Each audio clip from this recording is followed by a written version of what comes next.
अस्सलाम वालेकुम सामीन और नाजरीन। ये कहानी तब की है जब हम 16 साल के थे। जी, हंसिए मत, हम पे भी 16वां साल आया था। उस दौर में हमने 10 साल की उम्र में जो लिखना शुरू किया था, 16 साल की उम्र में हम पक्के खिलाड़ी बन चुके थे। और वही तजुर्बात आज आपसे शेयर कर रहे हैं अपनी किताब फ़नकारियाँ में शामिल बेकरार तमन्ना से। ज़िंदगी के कुछ लम्हात ऐसे होते हैं जब यादों की वादी में कदम रखें तो बेख्तियार दिल के आंगन में मुस्कान की कलियां महक उठती हैं। आजकल के हालात से मुआवजा करें तो 80-85 का ज़माना खासा पुराना और रवायत पसंद लगता है।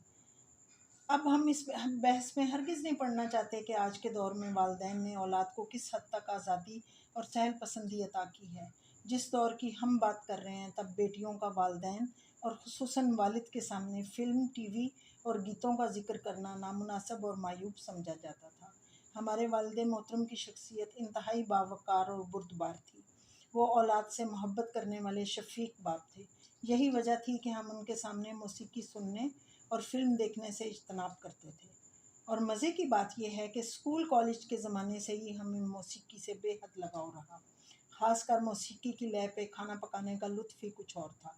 वालिद साहब जब घर से बाहर होते तो अक्सर हमारे इकलौते भैया भी दोस्त के घर गए होते। हम बिरयानी बना रहे थे और किचन में काम करते करते दिल झूम रहा था, लब गुनगुना रहे थे, कदम लड़खड़ा रहे थे, पाँव थिरथरा रहे थे। हम न जाने क्यों मुस्कुरा रहे थे। ओहो भई, यहाँ मुशायरा नहीं हो रहा। हमने खुद को समझाया, हम अहवाल सुना रहे हैं कि छोटी बहन गीत सुन रही थी। किचन में गुलकार की मधुर और खूबसूरत आवाज़ गूंज रही थी, है बेकरार तमन्ना ज़रा ठहर जाओ। अभी हम इस गीत के सहर में डूबे हुए थे कि दरवाजे पे बेल हुई। बहन ने देखा तो अब्बू और उनके दोस्त खड़े थे। वो भागती हुई आई और कैसेट प्लेयर ऑफ करना चाहा।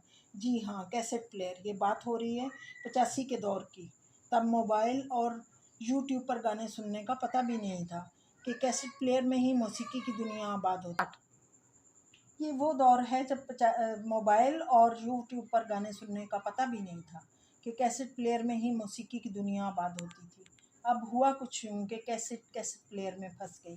आवाज़ यूँ आ रही थी, बेकरार तमन्ना है, करार करार। हमारे कहे नहीं थम रहे थे और बहन की जान पर बनी थी। अब्बू जी अपने दोस्त के हमरा मेहमान खाने में कदम रंजा फरमा चुके थे। बहन ने अब्बू जी से डर के मारे कैसेट प्लेयर को स्टोर में एक लिहाफ में छुपा दिया था। इसके बावजूद वो सुरीली आवाज़ आ रही थी, है बेकरार। अब तो कैसेट किसी तौर नहीं निकल रहा था। अब्बू जी की वालदा यानी हमारी दादी जान और अम्मा जान की सास साहिबा से हंगामी तौर पर मदद तलब की गई।